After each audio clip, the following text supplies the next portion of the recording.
Welcome to CSaP's Science and Policy Podcast. I'm Rob Doubleday. This season we're bringing together academics, policy professionals and other experts to discuss what can be done to adapt to the impacts of climate change, how this can be done locally, globally and in ways that are fair in terms of action and financing. I'm joined by my friend and colleague Emily So, Professor of Architectural Engineering, who's leading these series of questions over 4 episodes about climate change, resilience, adaptation, and really what progress has been made at and since the COP26 meeting in Glasgow at the end of last year. Thanks, Rob. Pleasure to be here presenting the series, which is brought to you in partnership with the research project Expertise Under Pressure, part of the Centre for the Humanities and Social Change at the University of Cambridge. In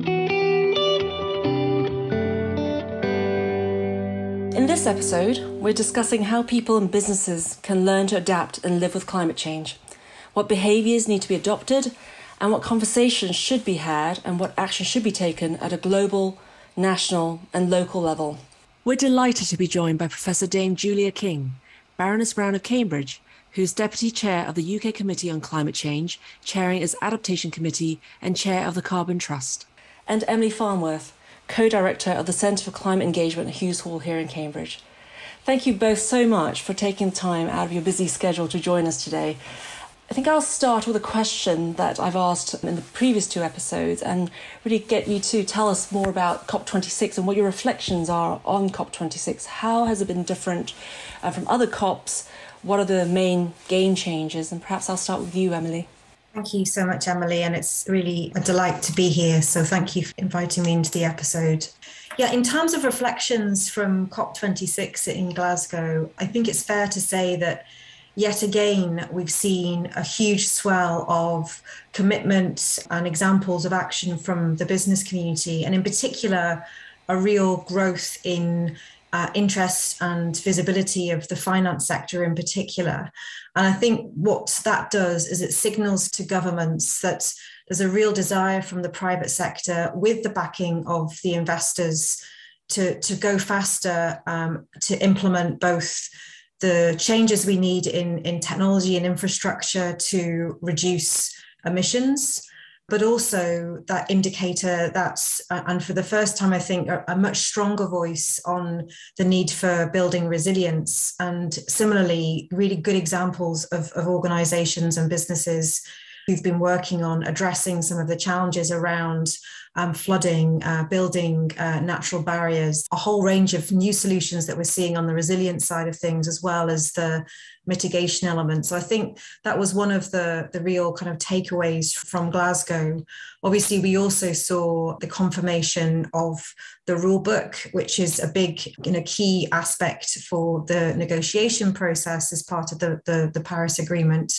And also a commitment for, rather than every 5 years, governments coming back to talk about how they've been implementing and strengthening their nationally determined contributions, their NDCs, looking at kind of having that happen on an annual basis. So I think a really important thing for us to be looking at into the future is how governments are really able to respond and how the broader society can track what is actually happening on the ground with governments and how quickly governments can also raise their ambition. And I think that duality between seeing the business ambition and sort of governments being able to respond and vice versa is a really important dynamic in this global framework. Thanks, Emily. And turning to you, Julia, for your reflections. Well, I think it was good that adaptation and resilience had more airtime and a higher profile. It underlined yet again how much adaptation is the poor relation in terms of funding. And, we are still trying to raise some of the money that some of the global south and the less developed world needs to make itself more resilient. And that's proving very painful. But we're also trying to persuade developed countries to make the right kind of investments in the future. Also, we need to see countries, I think we really need to see the NDC process start to link into adaptation. We want to see countries making their adaptation commitments in the same way that they're being required to to keep reproducing and improving their NDCs. We haven't yet seen that. And of course, the loss and damage agenda really emphasized the gulf there is between, I think, the developed countries and the developing world, where developed countries are absolutely focused on net zero and increasingly focused, on how do they turn net zero into a business, and the fact that it may even help them grow their economies to be bringing forward these new low carbon technologies.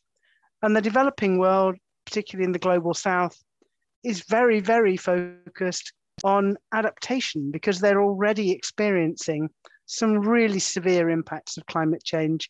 And actually what they most want from the developed world is more help to make themselves more resilient. And I felt that gulf was just so apparent at the COP, and we've still got a lot of work to do to bridge it, really. Perhaps picking up your point, Julia, about this focus on adaptation and the need for finance. Is finance the one priority and the one thing that is driving this, or is it the solution side of things? Do they know what they need to do? I think that's the key question here. Well, it's a mixture. I mean, in some areas, we know what to do about adaptation.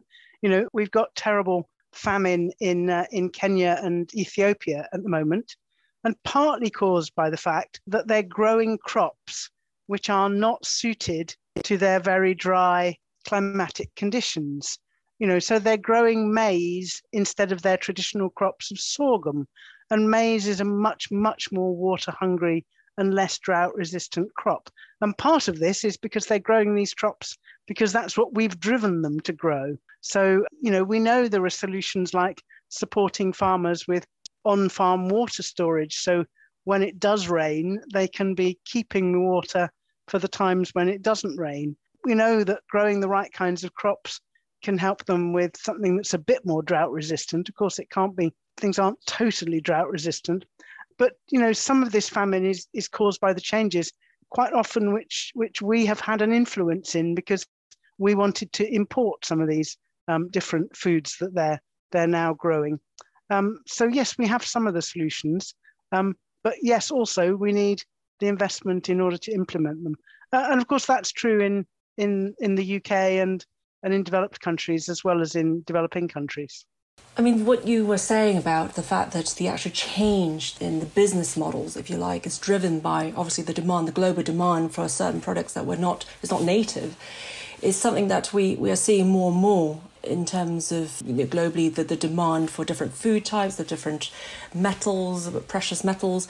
And I wonder from your point of view, just to follow on that, is it a behavioural change, a global review of what we're actually demanding from these very climate-prone areas that we have to shift?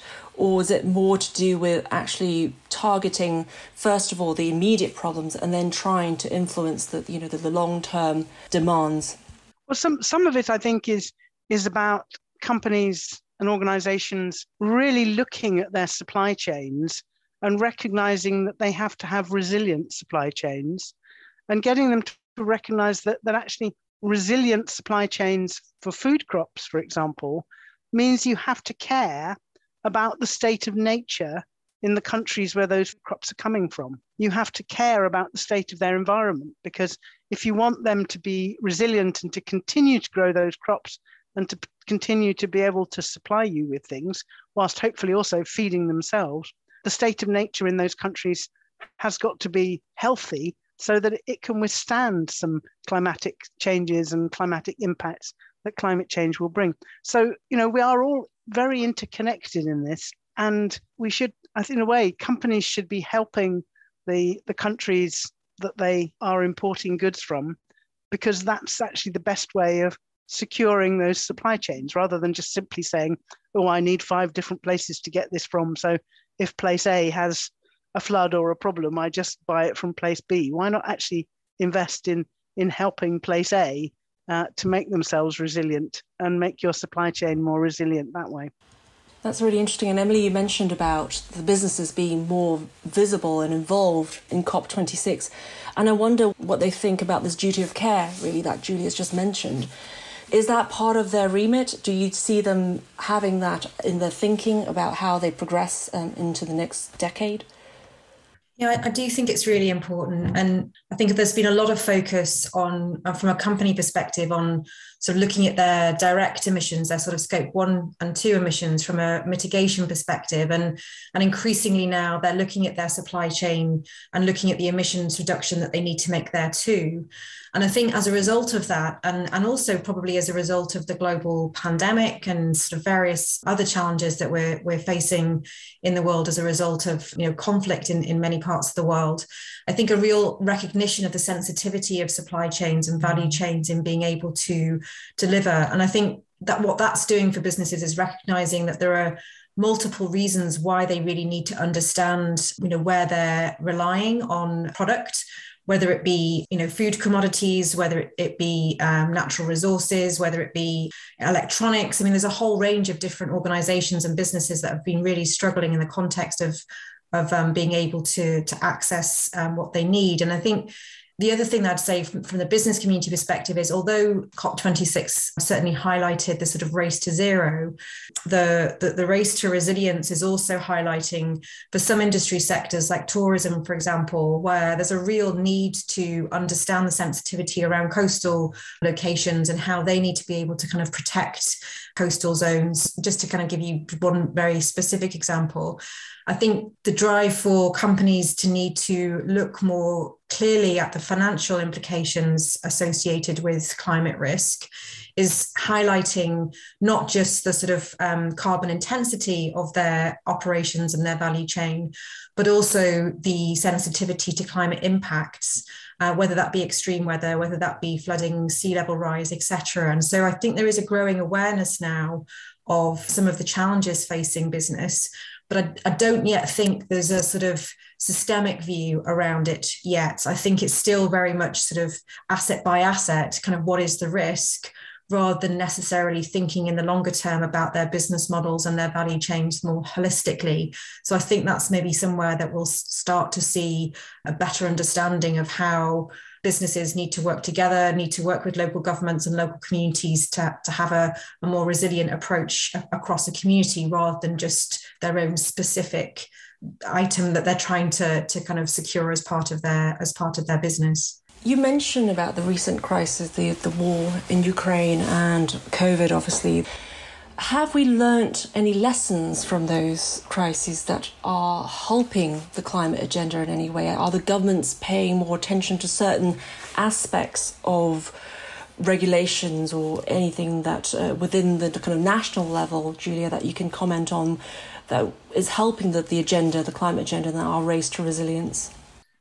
Well, I think I was with the water industry talking to them, and the very strong message I got from them was that they had really been, the war in Ukraine has really brought to attention the fact that they haven't been paying attention to their supply chains, that they're now finding certain chemicals they need in the industry are really hard to come by. And I think what COVID and the Ukraine situation have done is really highlight supply chain risks in a way that, although we've been banging on about it on the Climate Change Committee for the last 10 years or so to say we need to be thinking more about our supply chain risks from the climate, I think it has been the pandemic and now the war in Ukraine that have really brought supply chain risks onto the desks of quite a lot of senior executives across the UK. And that's good for us. I mean, the situation isn't good, but it's good for us from a climate perspective because, of course, actually you want them to think about all of the supply chain risks together. You don't want them to have different packets for different ones. But so it has got both the government and industry thinking about supply chain risks. And I suppose I would say in our advice to the government on the second climate change risk assessment about 6 years ago now, we flagged up supply chain risks, particularly for food, as being a priority risk area. And the government said that was the one thing they disagreed with us about. They said, no, markets will sort that. We don't need to think about it. We flagged it again this year, well, last year actually, when we gave our advice on the third climate change risk assessment for the UK. And this year, this year in January, the government has accepted that that's one of the key risks for the UK And I hope it's our lucid arguments that's won that battle. But I think COVID has helped us as well, because I think those empty supermarket shelves that we saw at the, during the lockdowns and things has really, I think, helped underline to government that we do need to pay much more attention to this. And are mandates and things that, a change in regulations part of that package that we need? Is it something that the businesses that you are in touch with, Emily, would be welcoming, that there's some guidance on how to manage their own businesses in line with the government thinking? Or is it really about talking to each other and actually benefiting from each other's normal operations and way of working, that the government really need to also listen to the private sector to gain insights from them? I think it's obviously all of the above. Businesses have been taking some voluntary action, but I think there's a recognition that regulatory drivers are the best way of ensuring the entire marketplace moves in a certain direction. And often we've seen some of the regulatory signals from primarily, I have to say, from a mitigation perspective, but the policy signals that will allow businesses to respond. So, for example, when the UK government brought in an indication of the phase out of combustion engines, it gives industry a chance to respond to that. And, we've seen this sort of real increase in electric vehicles, and still a long ways to go in terms of the right infrastructure in place. But those policy signals really help the industry shift. So, of course, we absolutely need more of that in order to accelerate rapidly the change that we need. We're going to need something similar in the context of also building resilience. I think it really is about ensuring that there's the true cost of some of the demand for goods and services is built into the way that businesses operate. And just one final comment as well, I think there's a big education and change in expectations, I think, from consumers too. We all need to perhaps learn that there are limitations to what we can expect to see on supermarket shelves, or what we can expect to be able to, how we should be expecting to live as we start to adapt ourselves to the changing climate, but also the changes that's going to have on global value chains and supply chains. Can I come in there? I think the TCFD, the task force on climate-related financial disclosure requirements on large companies to identify their climate risks is helpful here.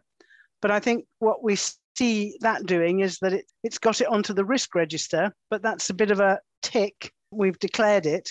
It hasn't yet got, for many companies, then to the thinking about what do we do about it? What does it mean? And of course, it does require you to know quite a lot about your suppliers. It requires a lot more communication and sharing of information. And it would be good, just as we're getting companies to think about Scope 3 emissions, if we got them to think about Scope 3 resilience. And it's, of course, companies need to think beyond their tier 1 suppliers, and where the real problems may well occur is particularly in smaller companies, tier 2, tier 3, further away from the company purchasing things.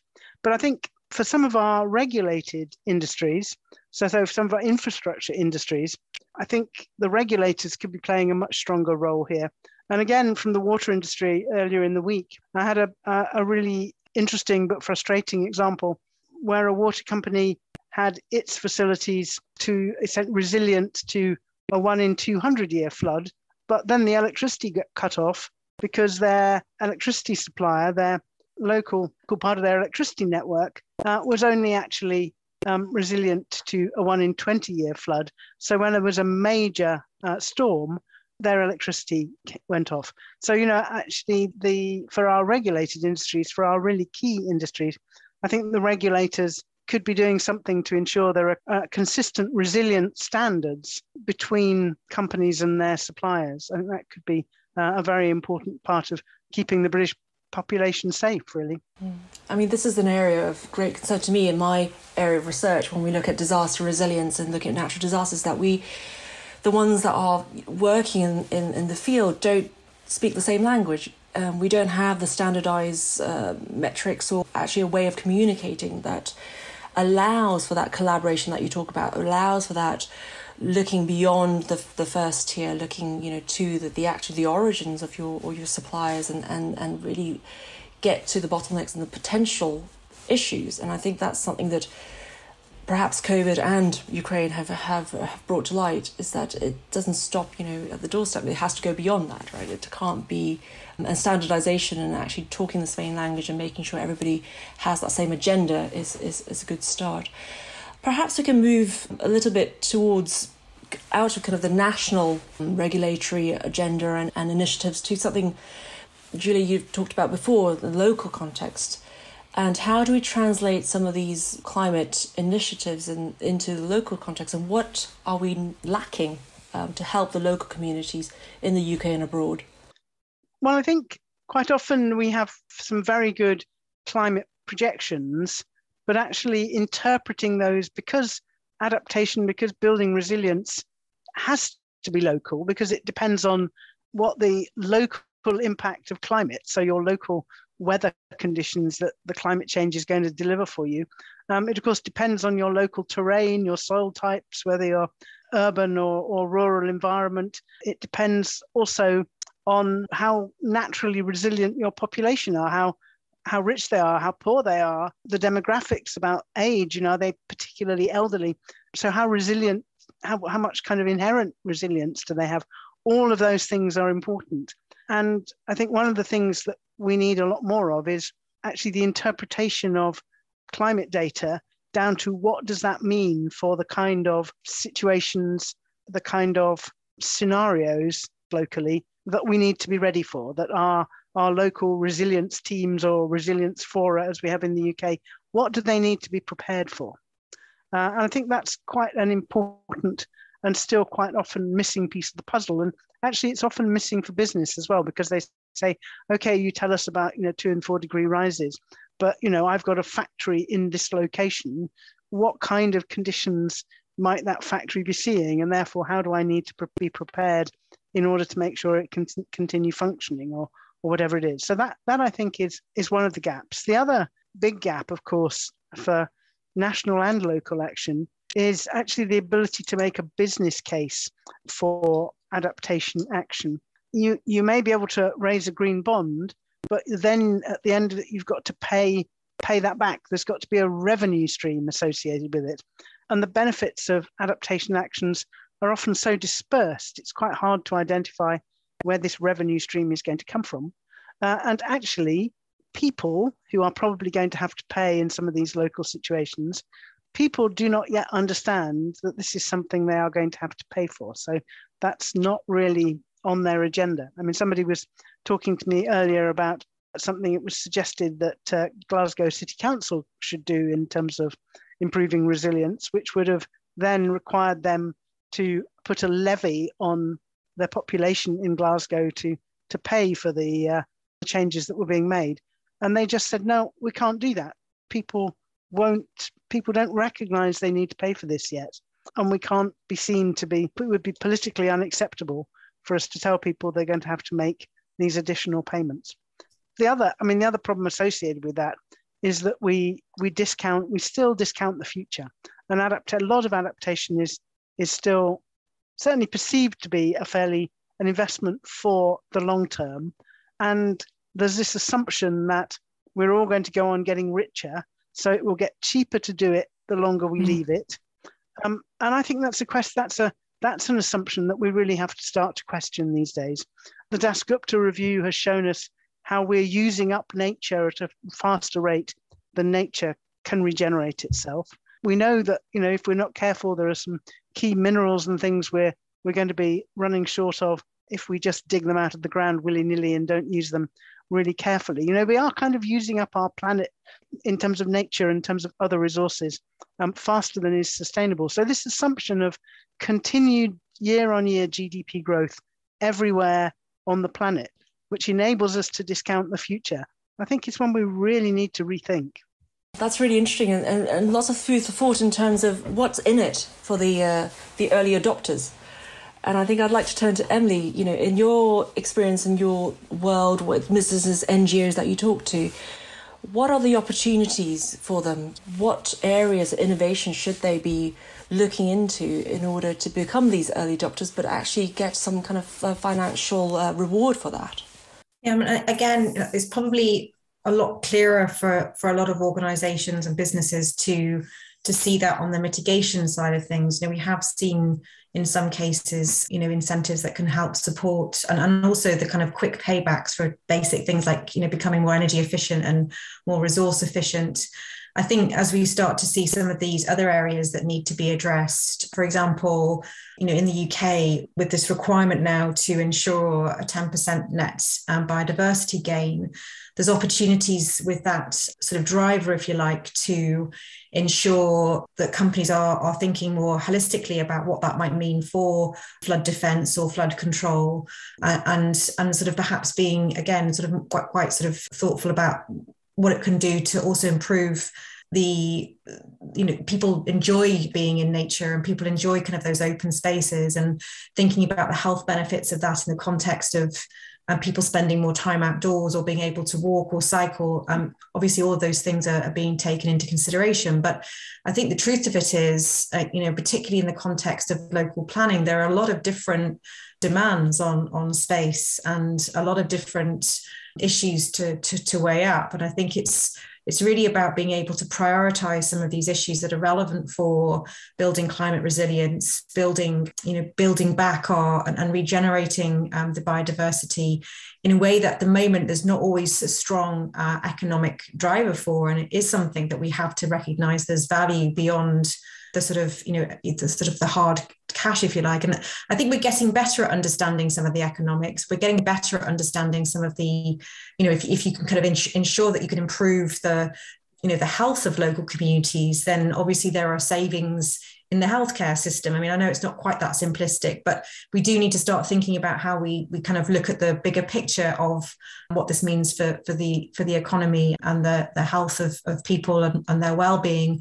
in addition to thinking about some of the climate and nature benefits as well. But we're still very much on an early learning curve on all of this. So perhaps we can move on to the public now. What part do they play? I mean, is it that they're waiting for the government or the local authorities to incentivize them in some way? I mean, I personally am very encouraged by the fact that we've moved from using lots of single-use plastics to now really looking at alternatives. And that's driven, I personally think, by the young people and the communities. And I wonder if either of you can comment on initiatives and things that you can see are from the public, it's driven by the public, and what role they play in the climate agenda and actually our race to resilience. Julia, perhaps start with you. I don't see a huge amount that's driven by the public, but I think that's partly because the public are not very well informed about this.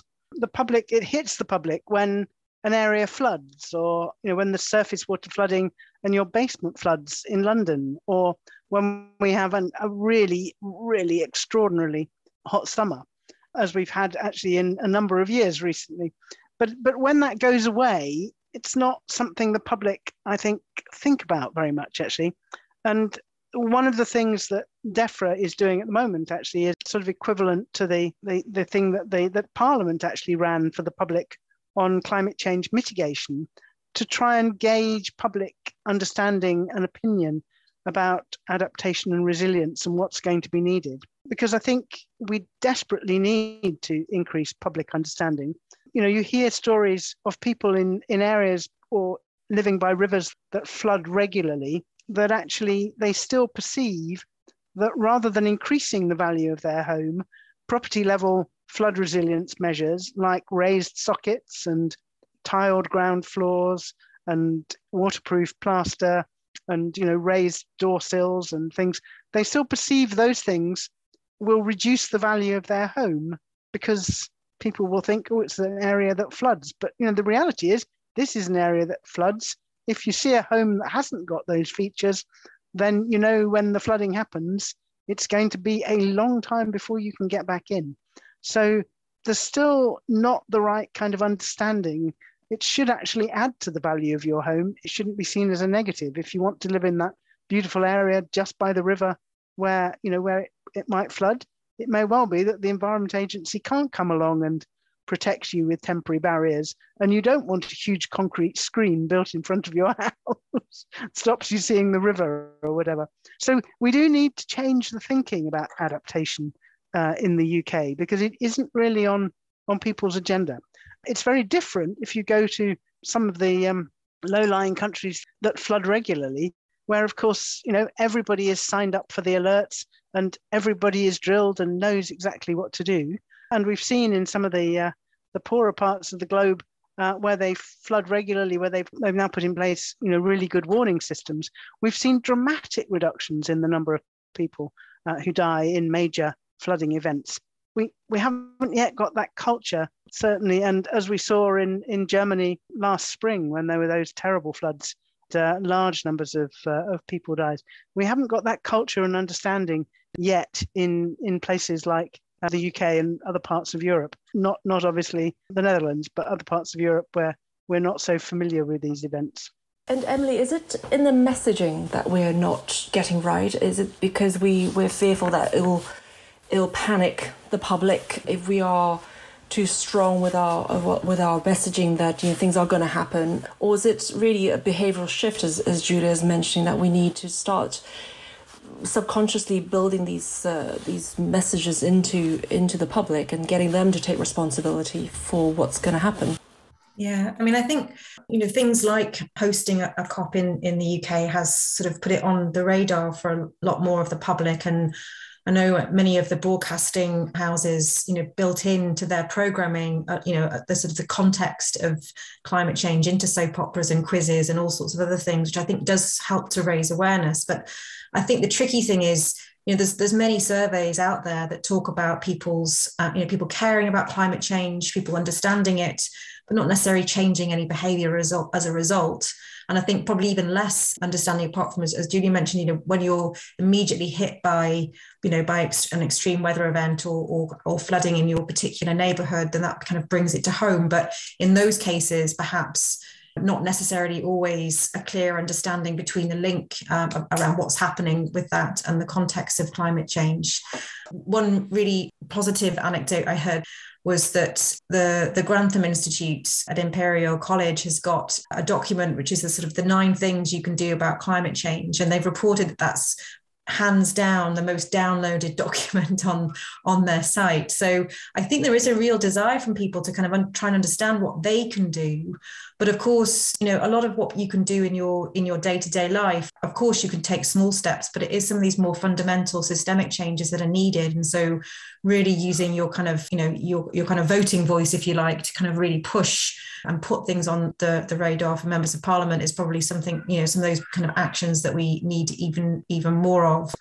And in terms of some of I think people are starting to understand that, eating less red meat and not flying and sort of, there are some basic things that people have a reasonable understanding of in terms of being able to reduce emissions.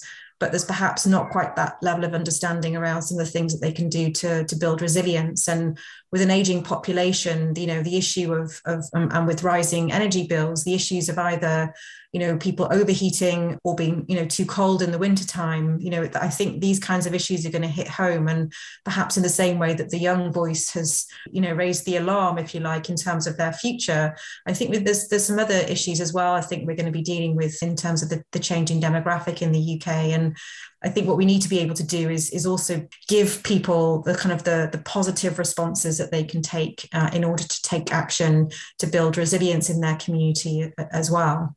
And I think there are some, the government could do some things to really bring home to people that we're going to need to change. One of the things that I think would really bring it home to people was if we said we have to change the school year, because it is really completely unacceptable for us to have school children sitting often in 1960s and 70s buildings with lots of glass windows, taking their exams at about the hottest time of the year when we know that performance deteriorates in really hot environments. You see those pictures of kids sitting in often the school hall or the gym, an entire wall of glass. And as our summers are getting hotter, particularly in the southeast, why these things that are so crucial to their future. Why are we making them take them in the environments where we know they will perform below par? So if the government would say, right, we cannot have exams in June and July for kids, they can't perform at their best, maybe the public would start to recognise that actually we really do need to take these things into account. This ingrained behaviours of individuals and how tightly we hold to our habits and ways that's always been done this way, and therefore we can't change anything, is something that's really been turned on its head by COVID. And I think, as you were saying, Julia, it just takes one radical action to start drawing people attention to, well, why have you made that decision? What's wrong with taking exams in summer? The students all know what's wrong with that, but they can't voice that as a concern. So we're running out of time, but I would really like perhaps for both of you to comment on what, as an academic, what can the academic community do to help accelerate our race to resilience, to help with these adaptation actions? Julia, perhaps I can start with you. Well, I think we've got to move from kind of analysing and understanding resilience and risk to the solutions part of it, that what actions can you take, what can you do about it? And actually, really crucially, what's the right data, what are the right measurements to be taking to make sure that those actions are improving the situation? And I think there's a huge and important role for some really clever applied research there, because actually quite a lot of adaptation at the moment is doing things that we think are probably appropriate, but actually we don't know how to measure whether they're really making a difference yet. And I think that's a hugely important area. I think another really important area is that of the modelling of interdependencies. And I think we've got projects like the Credo project in Cambridge, which is looking at modelling towns with electricity systems and water systems and communication systems, and sort of saying, if that substation fails, the water supply to the houses over here goes down, and the communication network here and this nursing home will be then at risk.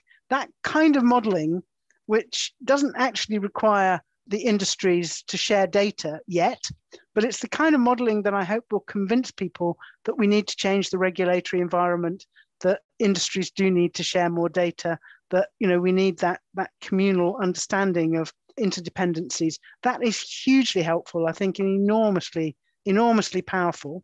So measurement and metrics, modelling of interdependencies, turning climate data into scenarios for doing stress tests, all of that kind of work. I slightly worry that it feels like rather applied work, but it's work with such enormous potential impact that I think it's really exciting and really important.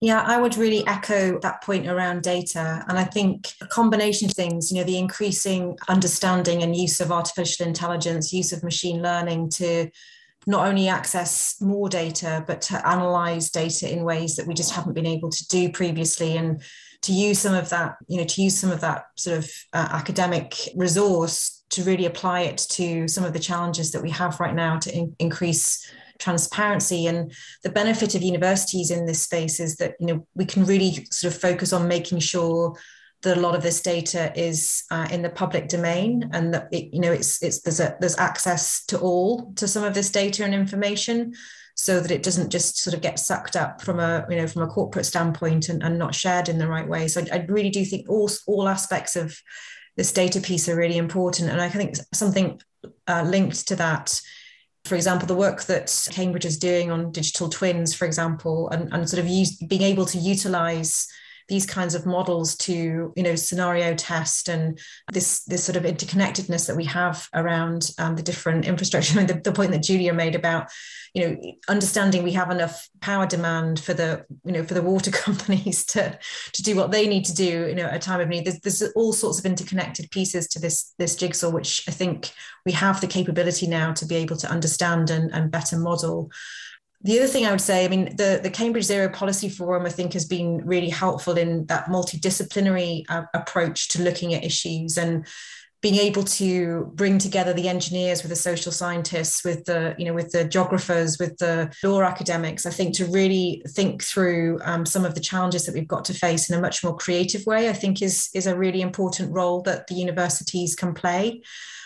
And then finally, I mean, it kind of is stating the obvious perhaps, but I think there's still a need to mainstream this topic and probably, other, related environmental and social topics into things like the sort of, education for medics and education for lawyers, new lawyers coming through, and all of the different disciplines, if you like, throughout the university to sort of embed what this means for their learning, for their future careers. So you're bringing the kind of the new, sort of cohort of professionals into a space where they're already understanding kind of their role, not just their sort of personal individual behavior change that perhaps they would be in a good place to kind of carry out, but also how they can bring their thinking into their sort of future workplaces. And I know there's quite a lot of conversations going on across the university in terms of how that might work, for example, within an MBA program. But I think more of that thinking is really necessary if we're going to build,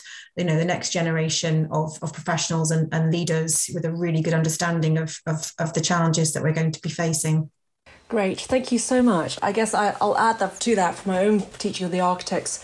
Decarbonisation it's a huge topic at the moment, and one that we try to inject at every level, from the design to the core kind of theoretical teaching. And I think there's lots to be done. But thank you very much, both of you, for taking the time to talk to us and give us your views. Thank you to Professor Dame Julia King and Emily Farnworth for being part of the conversation. And it's been a fascinating talk with you both. Thank you. Thank you. This series on science policy and climate resilience is brought to you in partnership with the research project Expertise Under Pressure, part of the Centre for the Humanities and Social Change at the University of Cambridge. To hear more conversations like this, make sure you follow and subscribe wherever you get your podcasts. You can also follow us on Twitter and LinkedIn. As always, if you have any feedback or ideas you'd like us to cover in future episodes, please email inquiries at csap.cam.ac.uk. Thanks to our producer, Jessica Foster, and researcher, Nick Kostick. And thank you to you for listening.